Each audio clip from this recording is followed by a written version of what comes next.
네, 권력형 성범죄 근절과 또 공익신고자 보호에 대한 국민적 공감대가 커지고 있죠. 그러면서 국민권익위원회의 역할에 많은 관심이 모이고 있습니다. 네, 특히 공수처 출범과 맞물려서 권익위에 더 많은 신고가 몰릴 것으로 예상됩니다. 그래서 저희가 오늘 전현희 국민권익위원장을 모시고 이야기를 나눠보는 시간을 마련했는데요. 네. 인사 나눠보죠. 어서 오십시오. 안녕하십니까? 안녕하세요. 예, 반부패 총괄 기관이 국민권익위원회다 이렇게 소개가 되어 있더라고요. 여기에 네. 위원장으로 임명된지 찾아보니까 작년 6월 26일에 임명이 되셨고 이제 딱 7개월이 됐습니다. 자, 7개월 동안 위원장으로서 어떤 성과가 있었다 소개할 수가 있을까요? 네, 국민권익위원회라 하면 보통 일반 국민들께서 뭐 하는 기관인지 네. 아직 잘 모르는 분들이 많으세요. 네. 그래서 저도 사실 다 알지 못하고 이제 취임을 했는데 네. 취임하고 난 이후에 권익위원회 역할을 보니 정말 국민들한테 꼭 필요하고 힘이 되는 아주 중요한 일을 하는 기관입니다. 네. 앵커님께서 말씀을 하셨듯이 반부패 컨트롤 타워로서 공직자의 창념 이런 것을 이제 더 향상시키는 그런 주요한 역할을 맡고 있고요. 예. 또 아울러서 신문고 역할, 그래서 어려운 상황에 처해 있는 국민들이 정부의 도움을 요청할 때 그런 민원을 해결하는, 그래서 작년의 경우에는 약 950만 건 가까이 국민들의 민원이 국민 신문고를 통해서 권익위에 접수가 됐고요. 예. 그런 민원을 정부 부처와 또 협의를 해서 해결하는 그런 이제 주요한 역할을 하고 있습니다. 네. 그래서 굉장히 책임감이 무겁다 그런 생각을 하면서 7개월을 보냈고요. 그리고 더 많이 국민들한테 힘이 되어드리는 그런 기관이 되어야 되겠다 그런 생각으로 열심히 또 보람 있게 일을 하고 있습니다. 예. 예. 작년에도 그래서 열심히 달리셨고 이제 올해도 열심히 출발을 하려고 지난주에 2021년도 권익위 업무 계획을 발표를 하셨습니다. 뭐 전부 다 중요하겠지만 그중에 특히 역점을 두고 있는 부분이 있으실 것 같아요. 좀 들어볼 수 있을까요? 네. 새해가 되면서 권익위에서도 이제 새로운 업무 계획을 준비를 했는데 제일 중요한 것은 아무래도 반부패 컨트롤 타워로서 이런 대한민국의 청렴 지수를 높이는 그런 데 가장 중점을 두고 있고요. 예. 그래서 공직 사회가 앞장설 수 있도록 많은 제도와 정책 그리고 이행 점검을 이제 하는 많은 정책을 준비를 하고 있습니다. 그리고 또 무엇보다 지금 대한민국의 공직 사회의 청렴성이 뭐 제도나 이런 여러 가지 또 청탁금지법의 정착으로 상당 수준 높아졌습니다. 예. 그래서 중앙공무원의 경우에는 정말 청렴하고 또 강직하다 그런 평가를 지금 상당히 받고 있고요. 그래서 이게 좀 더 지방 정부랑 지방자치단체 이런 데도 좀 확장될 수 있도록 올해는 많이 집중적으로 챙길 예정이고 예. 또 무엇보다 민간 분야에서도 이런 이제 청렴한 대한민국 이런 게 좀 더 정착이 될 필요가 있습니다. 그래서 민간 분야에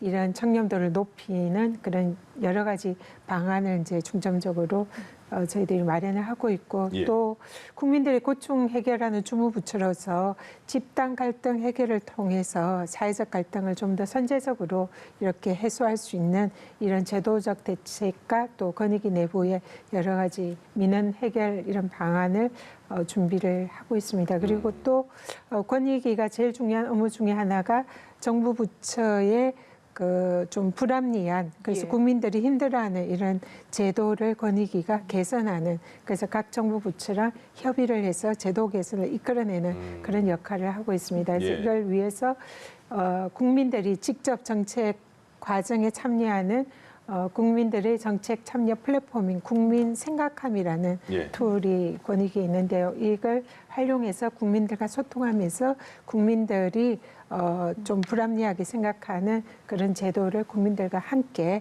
개선해 나가서 전체적으로 볼 때는 사회적 갈등이 발생하는 것을 선제적으로 막는 예. 그런 기능을 올해는 좀 더 중점적으로 하고자 합니다.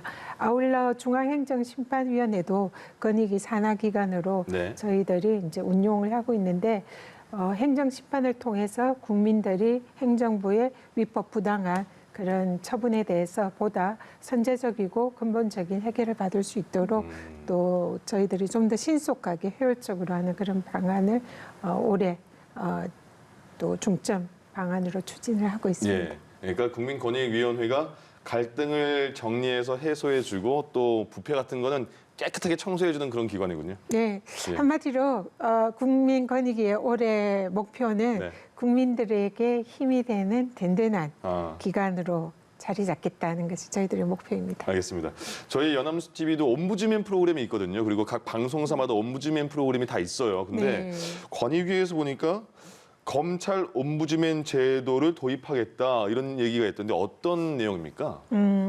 권익위가 이제 부패 방지 컨트롤 타워이자 네.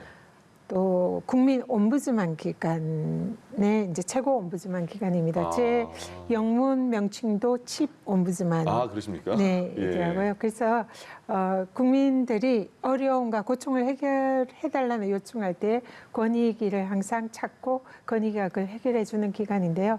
그래서 사회 전 분야의 어려움을 호소할 때 이제 권익위가 다 해결을 하고 있습니다. 근데 지금 현재 권익위법에 의해서도 이 수사 과정에 있어서의 또 불합리한 뭐 인권 침해라든지 또 불합리한 행태 이런 부분에 관해서도 이제 권익위가 국민들의 접수를 받아서 그걸 해소하는 그런 역할을 하는데요. 예. 지금 현재는 경찰 옴부즈만은 제도로서 마련돼서 지금 시행 중에 있습니다. 네. 예. 근데 검찰 옴부즈만의 경우에는 그래서 검찰 수사 과정이나 절차에서 발생하는 그런 불합리한 행태에 대해서 권익위에 이제 신청을 하면 권익위가 해결을 해주는 그런 기능을 할 수가 있는데 예. 이 제도는 현재 지금 이제 작년 말에 국무회의에 그 이제 시행령이 보고가 됐고요. 네. 지금 현재 검찰과 법무부와 협의를 해서 제도를 시행을 준비 중에 있습니다. 다만 검찰이나 법무부에서는 이제 좀 아직은 여기에 대해서 꼭 필요성을 느끼지 못하고 있는 분위기고 또 그래서 좀 약간 진행이 더디기는 하지만은 예.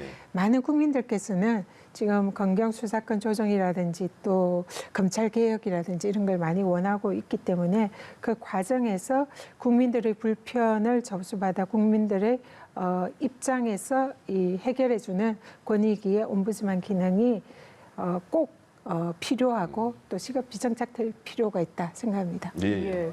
그리고 저도 올해 권익위 이제 계획들을 좀 살펴봤는데 그 혹시 공익을 위해 신고한 사람이라고 하죠 보통 이제 공익 신고자들을 보호하는 방안에도 좀 관심들이 많은데 올해 계획에 이제 용기 있는 신고자들을 선보 후 검토 조치로 좀 강력히 보호하겠다라고 위원장께서도 말씀을 하셨더라고요. 근데 사실 공익신고자들 거의 90% 이상이 그때로 돌아가면 본인은 공익신고를 하지 않겠다라고 말할 정도로 불이익을 많이 받는데 그 불이익을 증명하는 것 자체도 상당히 어렵고 그런 현실들을 많이 지적하지 않습니까?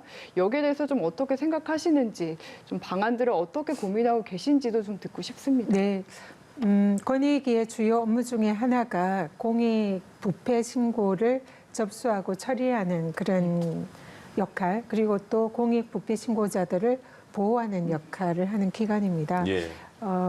부패 방지 컨트롤 타워로서 이 역할을 하기 위해서는 사실상 공직 사회나 사회 각 직역에서 발생하는 부패 행위에 대해서 사실 내부 고발자들이 그걸 고발을 해줌으로써 사회가 좀 더 깨끗해지는 그런 효과가 있기 때문에 네. 공익 부패 신고가 활성화되고 또 그 신고를 한 신고자들이 불이익을 당하지 않도록 보호를 해주는 것이 부패 방지에 굉장히 중요한 역할을 합니다. 그래서 권익위에서는 이런 부패 공익 신고를 이제 접수를 받는데요. 제가 취임을 해서 보니 부패 공익 신고자들이 신고를 하더라도 그 신고자 보호를 받거나 또 신고자로서 인정받는 것이 굉장히 요건이 까다롭습니다. 예. 그래서 관련 법령상에 해당되는 신고를 해야 되고 또 관련 법령에 규정되어 있는 신고기간에 신고를 해야 되고 법에 규정되어 있는 불이익을 받아야 되고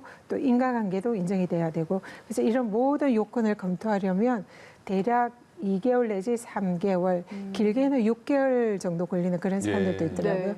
그때야 비로소 보호 절차에 들어갈 수가 있는 사이 겁니다. 많이 줄이겠네요. 예, 그래서 그 중에 절차 요건을 구비하지 못해서 신고자나 신고자 보호 조치를 받지 못하는 또 신고자로서 인정받지 못하는 경우도 많이 있고요. 예. 그래서 정말 어려운 결심을 하고 신고를 했는데 그 과정에서 뭐 직장에서 불이익을 받거나 여러 사회적으로 상당히 핍박을 받는데도 불구하고 아무런 보호 조치를 받지 못하는 사각지대에 있는 경우가 많더라고요. 예.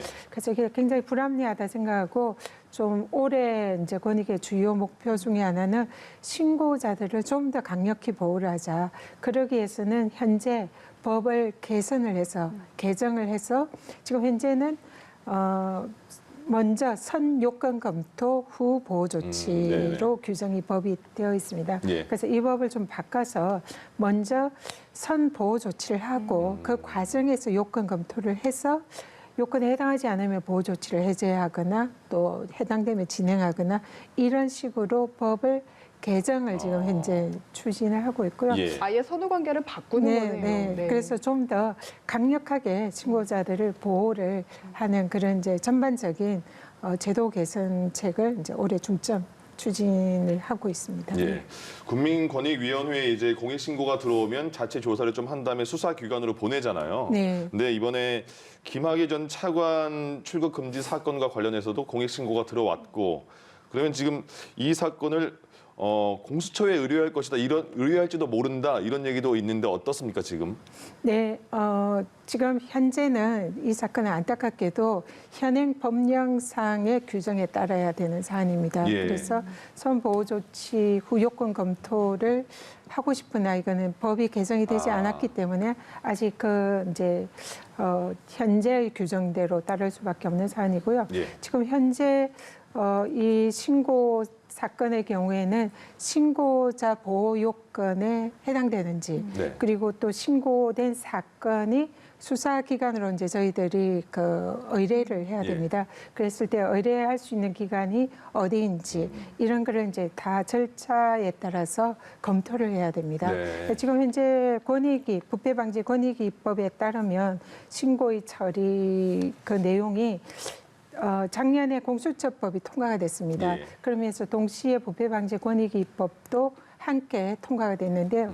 그 규정에 따르면은 고위공직자로서 부패 혐의 내용이 형사처벌 수사나 고소 제기의 필요성이 있는 경우에는 위원회의 명의로 검찰, 그다음에 공수처, 경찰 등 수사기관에 고발해야 된다라고 네. 되어 있고요. 그래서 지금 공수처 수사 고위공직자 수사 대상이 지금 이제 현재 신고자가 신고한 대상하고 이제 상당 부분이 겹칩니다. 예. 그래서 이 신고 사건이 공수처로 이첩 혹은 권익위가 고발할 대상인지를 현재 요건 검토 중에 있습니다. 그래서 예. 이게 통상 기간이 오래 걸리고요. 한 2, 3개월은 이제 통상 걸리고 네.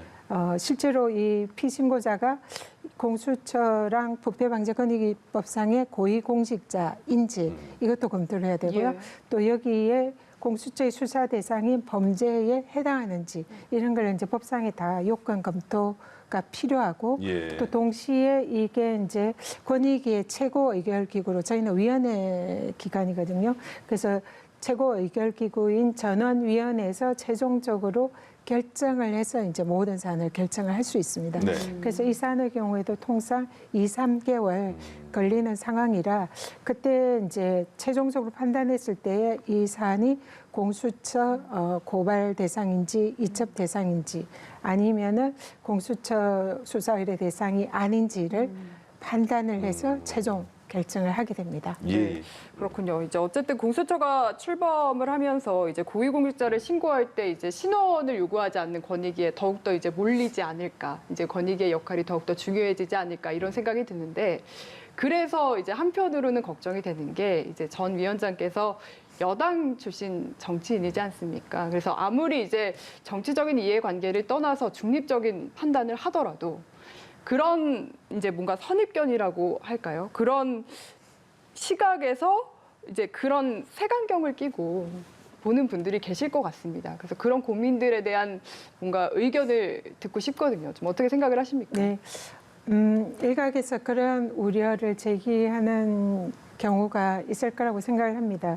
근데 제가 국민권익위원장으로서 임명된 것은 국민들을 위해서 헌신하고 봉사하라는 그런 취지로 생각을 하고 있고요.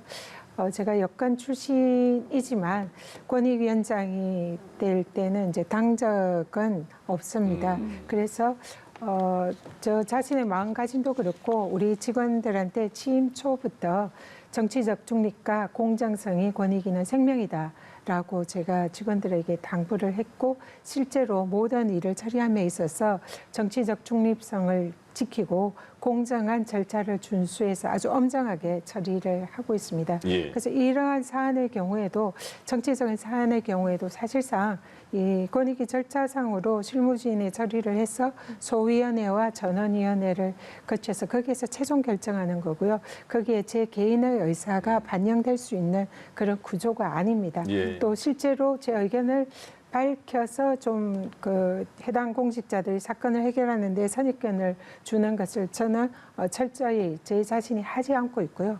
그래서 오히려 더 정치인 출신이기 때문에 오해를 사지 않기 위해서 더 예. 철저하게 중립을 지키고 공정하고 엄정하게 사건을 다 처리하고 있다라는 말씀을 자신 있게 드릴 수 있습니다. 알겠습니다.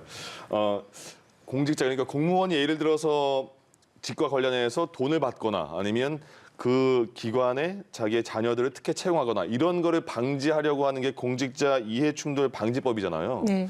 국민권익위에서도 굉장히 관심 있는 법안이라고 생각하는데 국회에서는 계속 통과가 안 되고 있습니다. 왜 그런 겁니까? 우선 현재 권익위가 이해충돌 공직자들의 이해충돌에 관련된 주무부수로 이제 다들 인식을 하고 계십니다. 네. 근데 현재 실제로 권익위는 이해충돌이라는 법적 용어가 저희들의 업무가 아니고요. 공무원 행동 강령이라는 이제 공무원들에게 전체 다 적용이 되는 그런 행동 강령 주무부처입니다. 예. 그래서 여기에서 공무원들이 이 업무를 함에 있어서 또 자신의 사적인 이익이 개입이 돼서 공적인 이런 일을 함에 있어서 침해가 되거나 또 국민들에게 위해를 끼칠 우려가 있을 때에 반드시 공적인 그런 일을 할 수 있도록 예. 사적 이해관계가 개입될 수 있는 여지를 차단하는 게 공무원 행동 강령이거든요. 근데 이 공무원 행동 강령에는 현재 국회의원이 이제 규율 대상이 현재는 아닙니다. 그리고 또 이해 충돌에 관해서 그 법적인 용어로서 현재 정립이 되어 있지 않고요.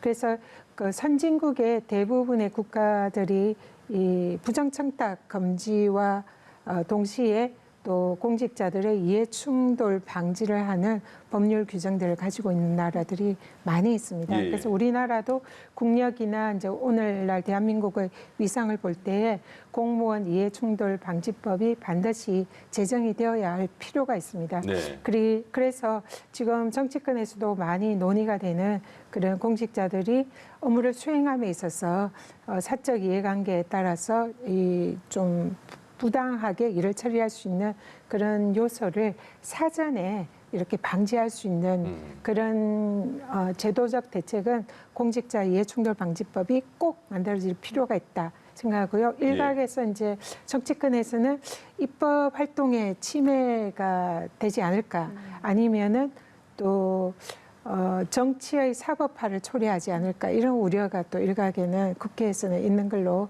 알고 있습니다. 그런데 예. 오히려 권익위 입장은 정반대다. 오히려 이 법이 제정이 됨으로써 사전에 이 이해충돌 여부에 대한 정확한 지침과 그런 관련된 규정을 둠으로써 이런 일을 미연에 예방할 수 있어서 불필요한 정치적 논란을 예방을 할 수가 있고 예. 또 보다 효과적으로 그러니까 사전에 예방하는 장치라고 보시면 될 것 같아요. 그래서 이런 사법 절차로 가는 것을 더 줄여줄 수 있는 그런 긍정적인 효과가 더 많다라는 말씀을 드립니다. 알겠습니다. 위원장님 말씀 듣고 오늘 많은 분들이 국민권익위원회 이런 곳이구나 잘 알았을 거라는 생각이 듭니다. 오늘 말씀 여기까지 드릴게요. 자, 지금까지 전현희 국민권익위원장과 함께했습니다. 고맙습니다. 잘 들었습니다. 감사합니다.